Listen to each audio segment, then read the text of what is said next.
Riverside yesterday to work on some stuff. We had got some new axles made. These axles have been in this car since the very first year in '09 when we built it. And this is going on its 4th year. And when we were warming the car up, we noticed that the axle had a little bit of a wobble in it, and it's probably twisted, which made it bend. So we had a little vibration from 85 over 100. You know, it vibrated a little bit. So we went into Riverside yesterday to change axles and put some new axles and stuff in it, and when we got there, we noticed that we had one of the CVs. It was chipped up a little bit from 4 years of abuse, and I mean, it's amazing that they even lasted that long. So we were lucky that we got in there and tested and changed everything, and back out here today with not as much sleep, but you know, we're feeling a little better about our car. And yeah, we're gonna try and go out and just do a little shakedown, make sure everything's tight, and you know that we didn't miss anything, and get a little more insurance on it. We had it down in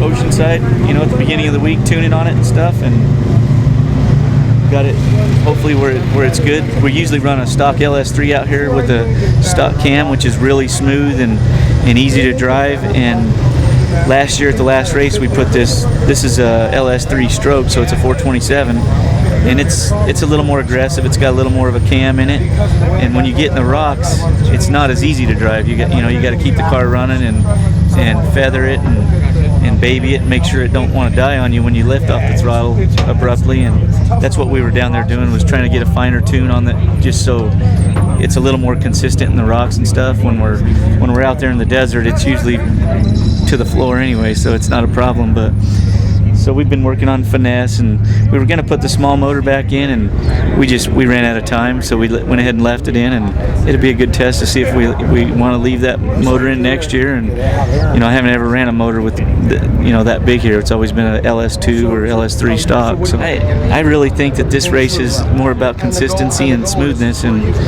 I'd be happy with the dang 5.3 if it ran perfect. You know, I think that my car is still going to go just as fast. It might not be as aggressively fast, but this isn't an aggressive race. This isn't short course racing. This is more like a desert race, longevity, and keep it running and get through the obstacles without having trouble. And then fuel mileage also comes into play, so we're sacrificing fuel mileage to have a little bit more motor, and it's not really my plan for this race, but like I said, we didn't have time to change it back, and we're just going to run it.